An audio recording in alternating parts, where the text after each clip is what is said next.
I'm jumping right in today with real life warrior Sheriff Thaddeus Cleveland from Terrell County, Texas. Texas is in the house.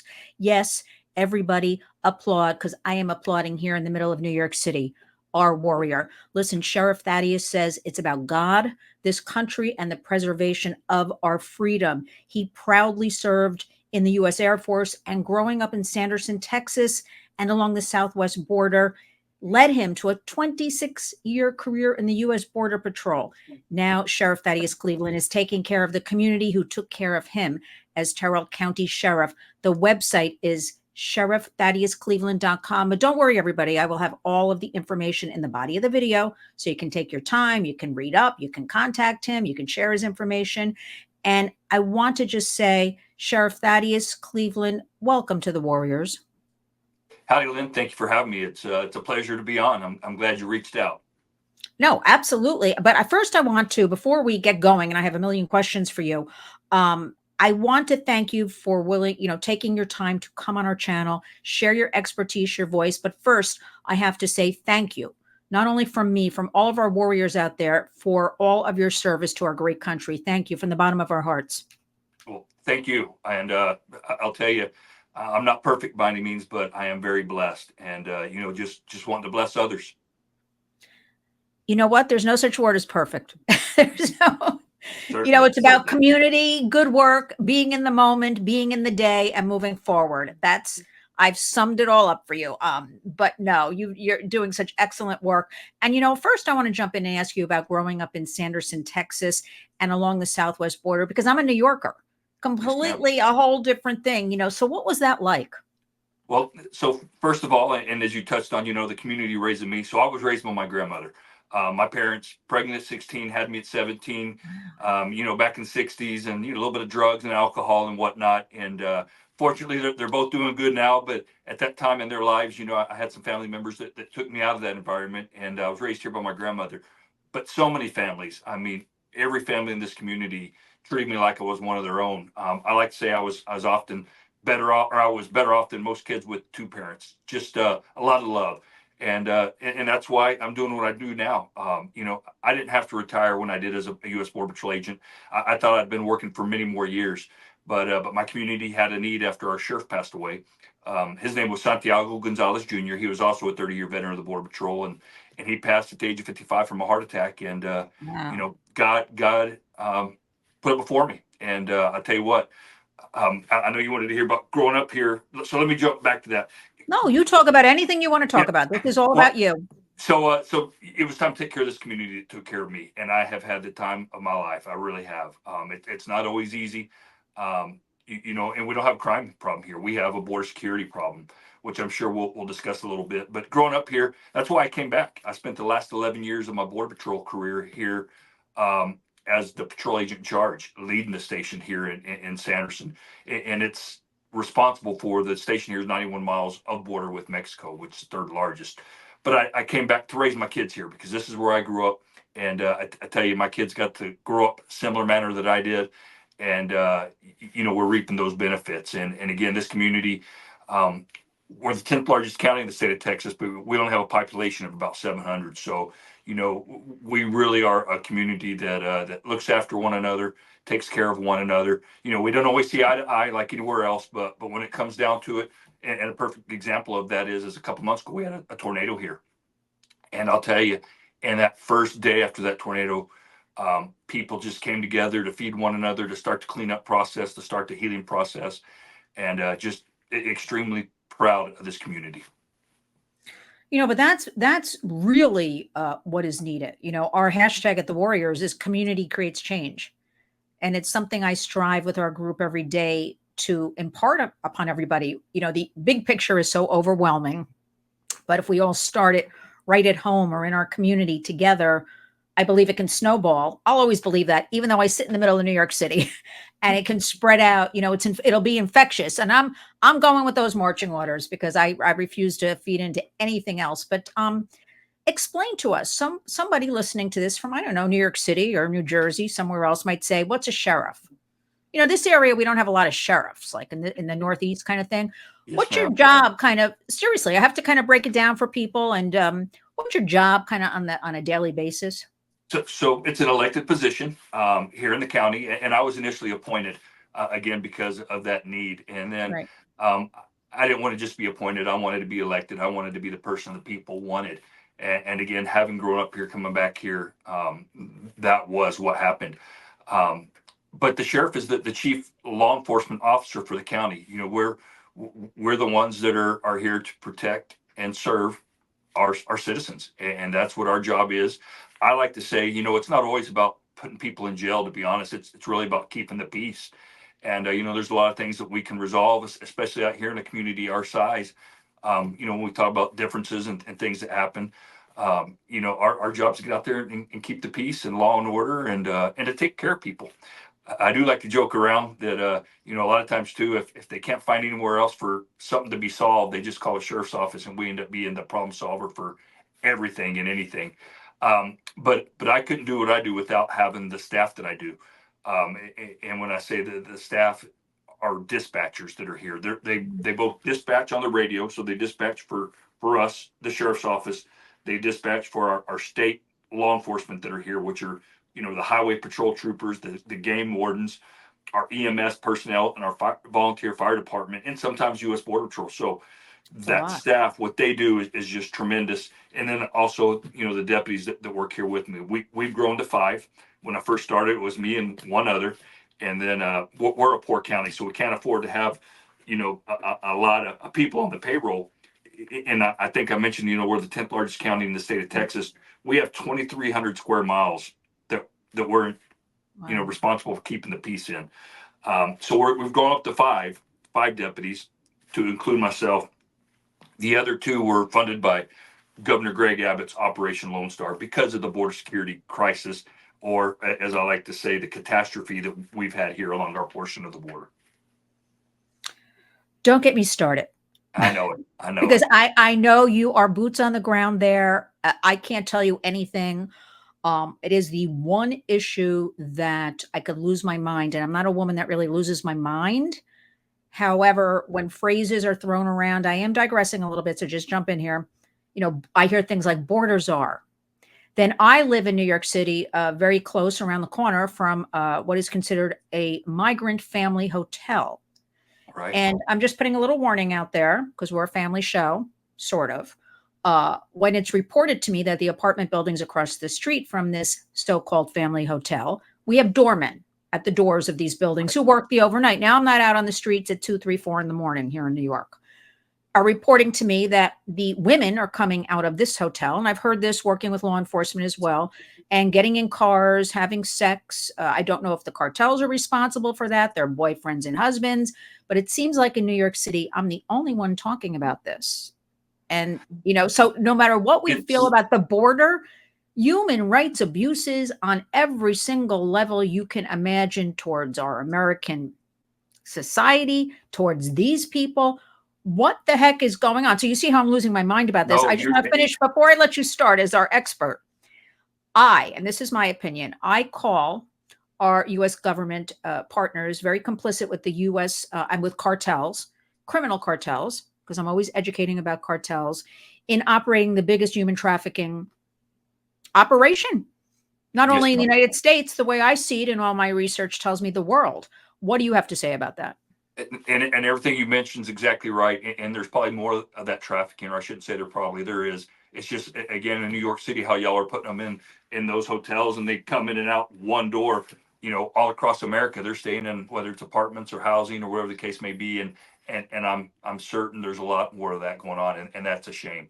It's unspeakable. We're the United States of America. Yes. You know, yes, we're going to have some sort of crime, but we shouldn't be facilitating that. And as you articulate, our government has been facilitating that. And I don't like to get too political on that topic, because I'm the first to say it doesn't matter if you're Republican or Democrat.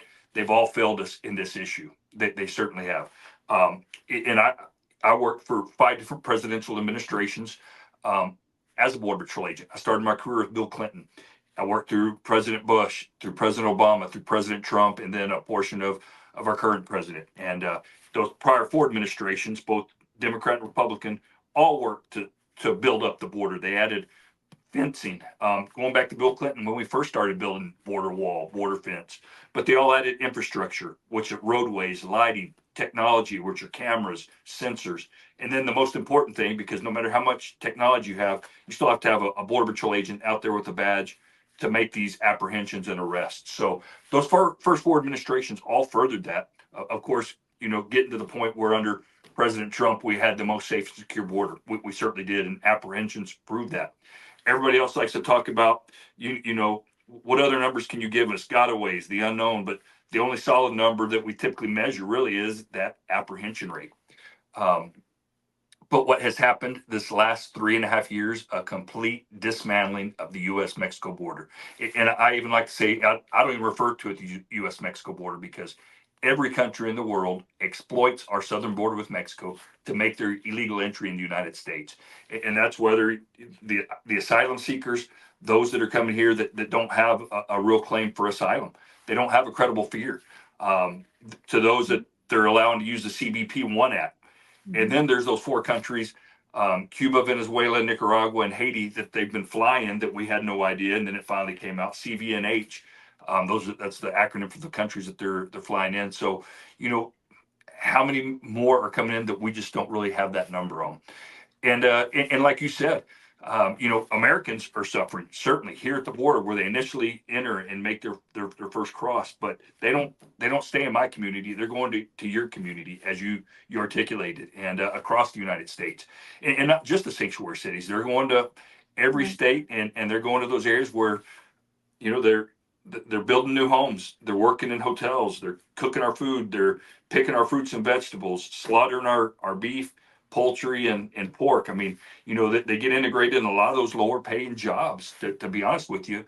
And I know we've talked about, or not we, but, in some of my previous interviews about people coming here so they can change the congressional districts to get it more, more Democrat votes, if you will. But also I think they're doing it because it's modern day slavery. It really is. They're bringing people in to do a lot of these jobs right now that are lower wage paying jobs. But you bring up so many points. Yeah. But it boils down to, and if I may, it boils down to border security and immigration.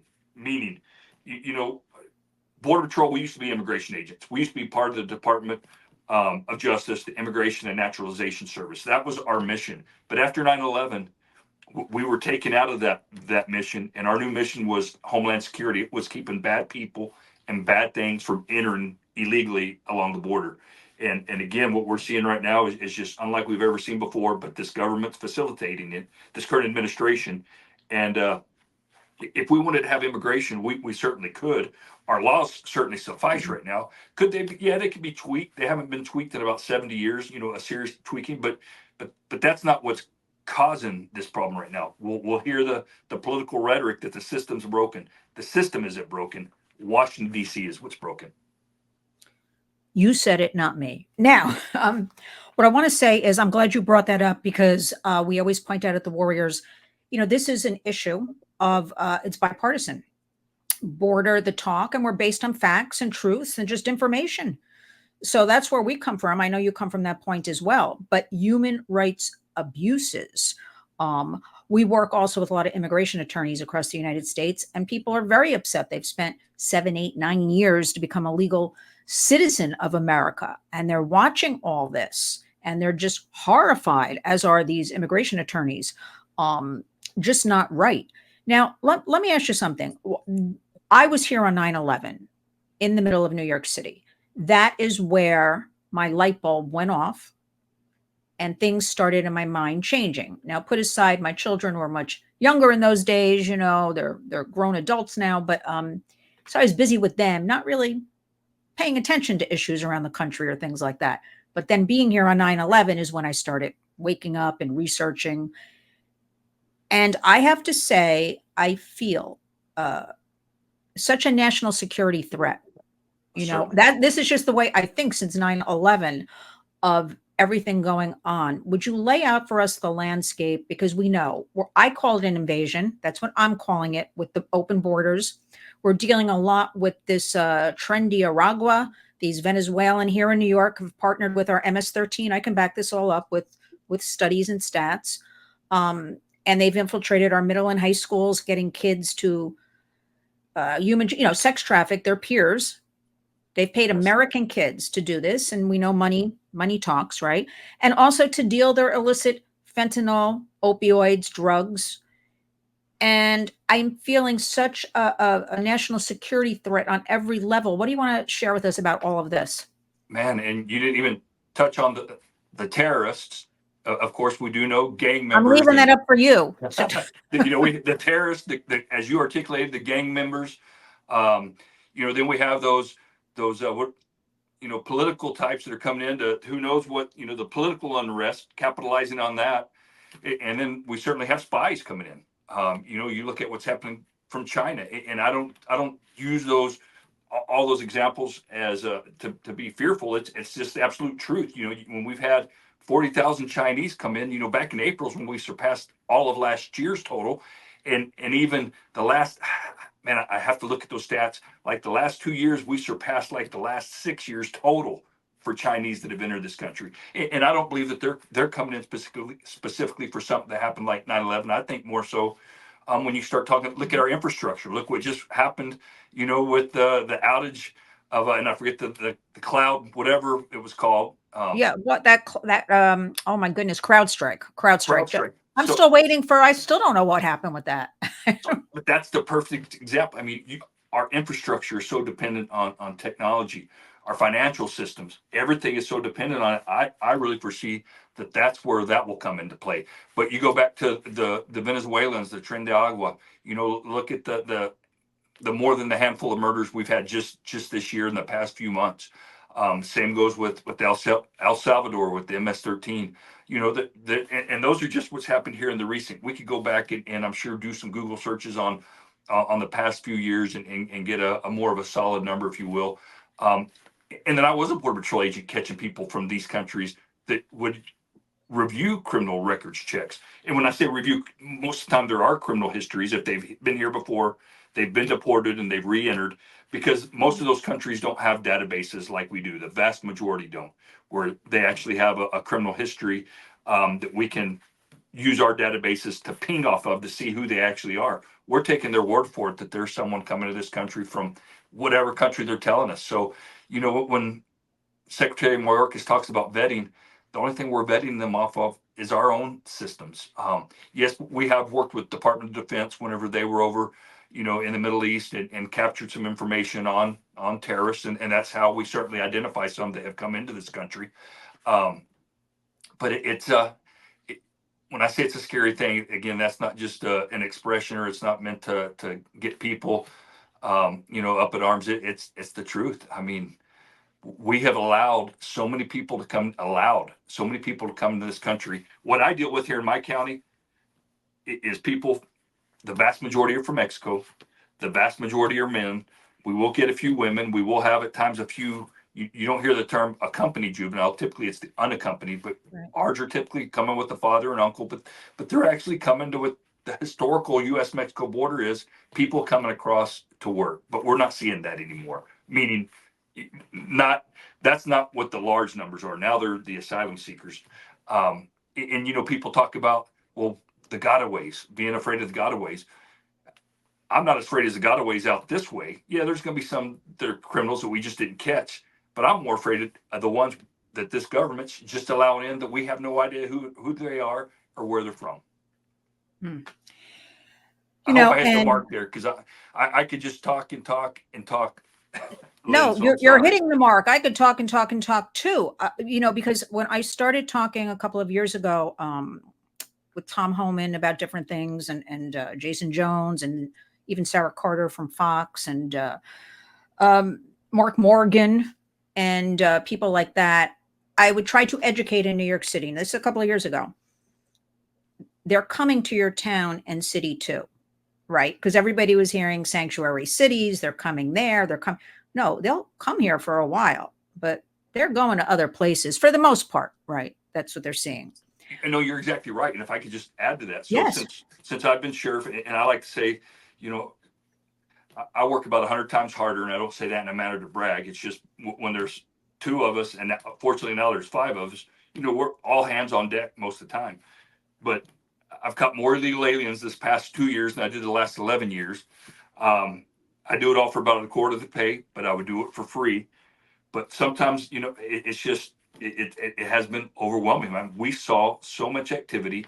I actually wrote a letter to the governor last November, or 2 Novembers ago now, and said, hey, we are being overwhelmed. I need more assistance. And we had a conversation on the phone call. He sent me exactly what I asked for, and it has made an impact here, an impact to where, do we still have apprehensions? We do, but we are not seeing anywhere near the amount that we saw before. And again, that goes to the partnerships at the federal, the state, and the local level. But I wanted to mention, I'm sorry I got off topic. When you mentioned, of course, Tom and Mark, and we were all up in D.C. a couple of weekends ago. It was actually the day that president was shot. We were all speaking at a fentanyl event, and I've met many families from New York. They're partners of ours. Lost Voices of Fentanyl. Yes, ma'am. Yep. So I've been able to speak with them twice. I missed last year, but I was there the year before. So we were all there speaking, and I've met a lot of great families from New York, not just the city, but the state as well. But going back to, since I've been sheriff, I've gone to pick up 2 different smugglers on warrants to bring back to jail. And the cities I went to, one was Nacogdoches, Texas. The other was up near Tyler, Texas. Illegals everywhere. And when I say that, when you've lived on the border, I've been a career border patrol agent. It's a look. It's not stereotyping. It's a look. You can go anywhere in the United States and you will see illegal aliens. I spoke at another fentanyl event up in Little Rock, Arkansas. The restaurant the hotel I was staying at, went to eat to the restaurant right next door to me, walked in there, and every worker there was illegal.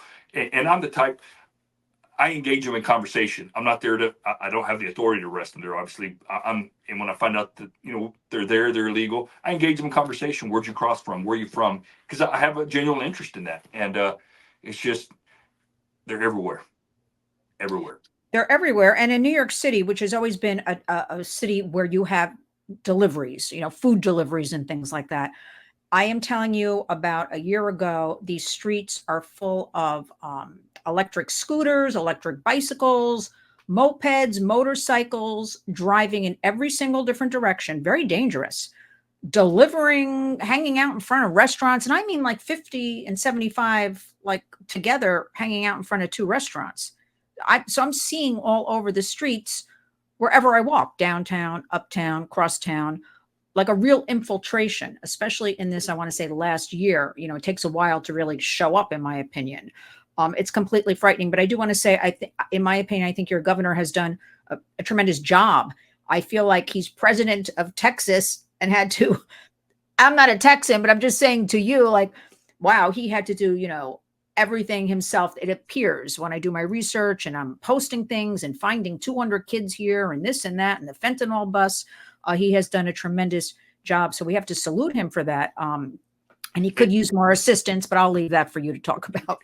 And for your viewers, no, you're exactly right. What he has done, not just for the state of Texas, but for the border and for the United States of America is tremendous. Now, some people may not look at it the same way. Well, he's busting them here and busting them there. Well, they're going to go there regardless. He's just getting them out of our state to where they're going. So they're not that much of a burden on us initially. But I can attest to what he's done, both when I was a U.S. Border Patrol agent and now as a sheriff. We've benefited monetarily, meaning I just explained to you earlier about the 2 additional deputies we've been able to hire, the overtime we're able to work, and then equipment that we're able to get through that grant. And then as a Border Patrol agent, the partnership we had with the state of Texas, whether it was Texas DPS troopers here to work the border with us, Texas Parks and Wildlife, game wardens, and then Texas Military Forces. So I'm on the ground. I've benefited from it. My county has benefited from it. And so what he's doing, regardless of what media outlets say, he is doing a heck of a job. Listen, Sheriff Thaddeus, I'm going to call you. Everybody should turn off the media and just do their own homework and studies and go to your website and the Warriors, of course. And because we're really at a point where I see every single day and I watch a little bit of everything so I can comment on things, a lot of misinformation being given out, a lot of things that are not backed up by facts. So people have to really get control. And in this environment, everybody's overwhelmed. So it's kind of up to us with a platform to do the education, because people are so busy trying to pay their mortgage, their rent, take care of their kids, put food on the table. They really block all this out. They don't have, I talk to people every day, focus groups, speeches. They don't have time for this stuff. So I feel like that's another thing. We really have to use our voices and help them, kind of even at a basic level to understand. One of the reasons I really wanted you on today, you're there. You're proof of what's going on. I'm sitting in the middle of New York City. I'm not there. I can talk about it and research, but you're there. So I need to share you and your voice and expertise.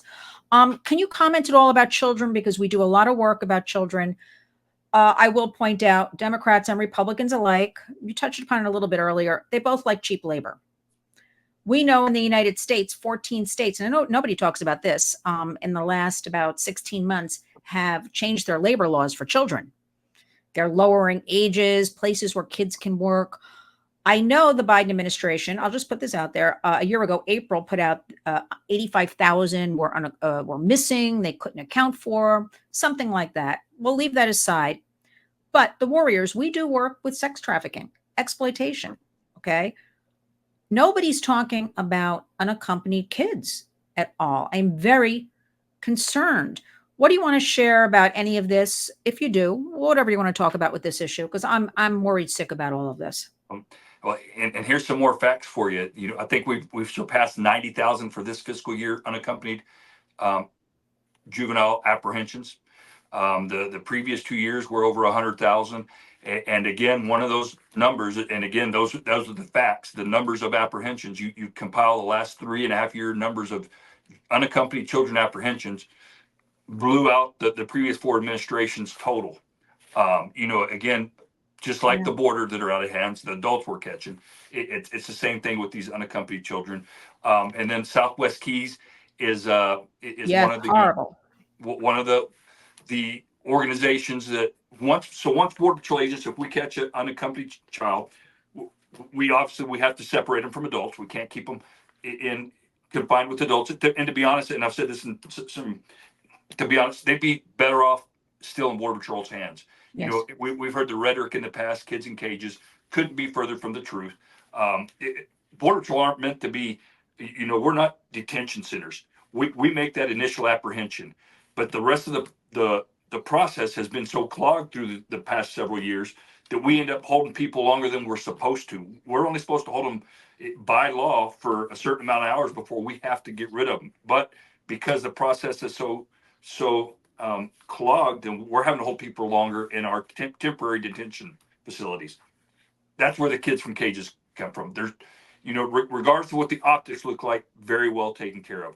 Now we turn them over to Health and Human Services, and they find that placement for them in one of those organizations that has received billions of dollars over the last 3.5 years because of the crisis at the border. The Southwest Keys, they're now being sued by the Department of Justice because of some atrocities that have happened with, photos being taken of relationships with kids, running away with kids, the abuse of kids. And again, this is the United States of America. Well, that's not supposed to be us. We could do a better job than that, talking about America, the American government. I was shocked, Sheriff Thaddeus, when I started seeing that story, and then I did my research, that actually it's been going on since 2015, that Southwest Keys has received over $3 billion, 29 different, facilities for kids. And according to what I was told, also a large majority of the employees there were abusing kids. And I have to ask, and this is kind of rhetorical, but like, where were the other employees? Because it's in plain sight, as most of these crimes are right under everybody's noses. Just so shocking to me. Can you imagine what we could do? What you could use out of that $3.5 billion, whatever that amount really was, to help you and other places and other organizations to really help kids, and then it's lifelong trauma for these kids. People think you slap a Band-Aid on and it's done, because we do this all the time with victims, survivors. It is a lifelong process. We never have enough resources for any of this. So I found that story shocking. I'm like, this has been going on since 2015, as far as they know. Like, where's the accountability? Does anybody oversee? So I don't know what will happen with that case. I'll be following it, but it does say to me 29 facilities. Now, where do all these kids go? right? Well, Like we don't know. that, And there's kind of a news blackout or informational blackout. You cannot find out information about kids. I can't. well, that's the other piece of it where you touched on, those that have disappeared because, we've once a person's been vetted as and there's a word for it, but I can't think of it right off the top of my head, but as a representative to take in a kid from one of these Like a facilities, sponsor. You mean like a a sponsor? sponsor, that is Yeah. it. Thank you. There's been abuse in those sponsors. There's been the sponsors that have accumulated more than their fair share, if you will, of kids. Again, it's just that the process is not the way it is intended to work. No, and it has to stop. And we know, and I'm saying this, not you, we know that a lot of these kids are ending up in sex and labor trafficking. Yes, We ma'am. know from our sources that when a man picks up 10 or 15 kids in a van, I'm not understanding that at all, right? We know kids are kids, right? They're not going to perhaps tell the truth. They're scared. They're in a new place. They don't know. It is totally shocking. I could just talk to you for hours and hours. So you're going to have to promise me that we'll talk more frequently and have updates. Certainly. I'm just going to say going in, I have to say it into this election season, but we're here. Tell us, what would you like the public right now to know? We're in July of 2024, heading into August. What do you want them to know, the public? Well, and you mentioned facts previously, a few minutes ago before we started talking about the unaccompanied children. So, we've seen in the media about the border being out of control, and some won't really show a whole lot on it. But I can tell you, over the last 3.5 years, I articulated how the previous four administrations compared to this administration, the dismantling.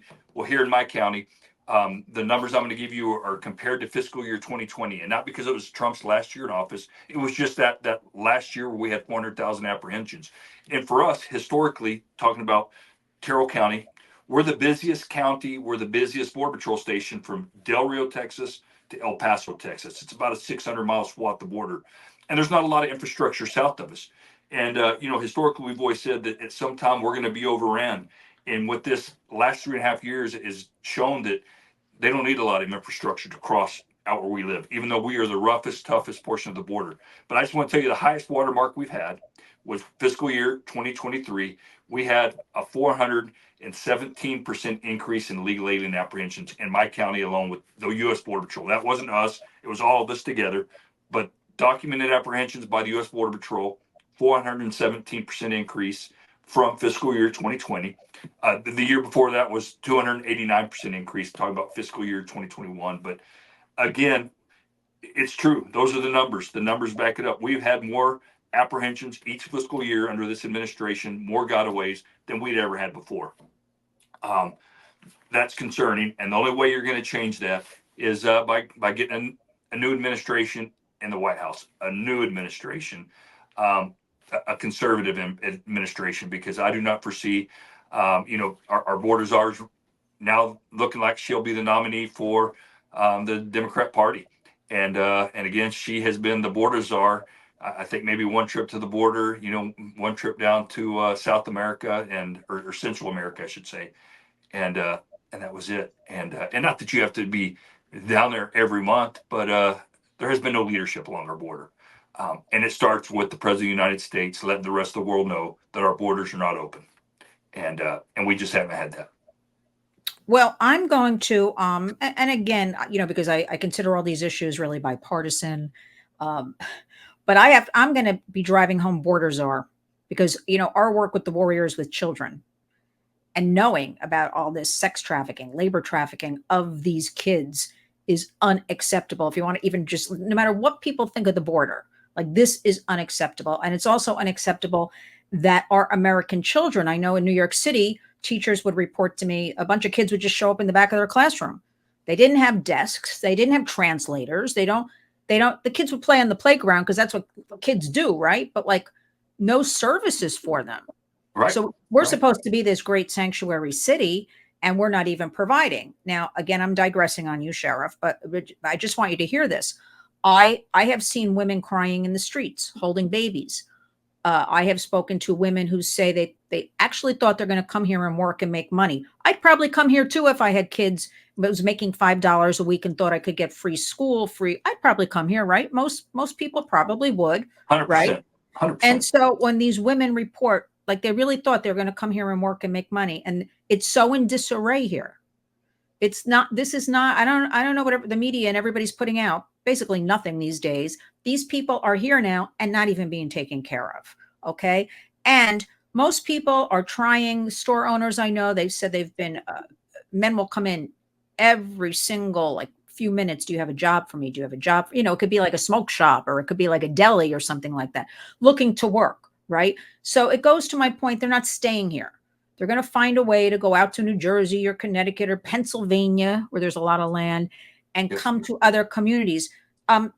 Finish us up with, this is such a crisis in America, and it's not even conservative. It's common sense. It's national security for everybody. We just cannot continue this. How can the public, is there a way the public can really help you? How would that be?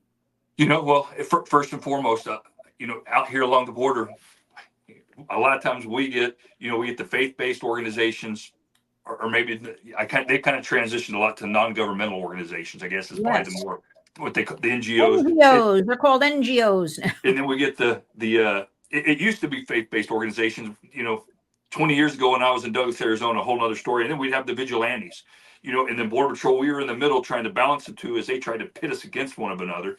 But we're the law enforcement, you know, leave the law enforcement to us. We're the ones that are trained to deal with people from various countries, able to speak Spanish, whatever the case may be.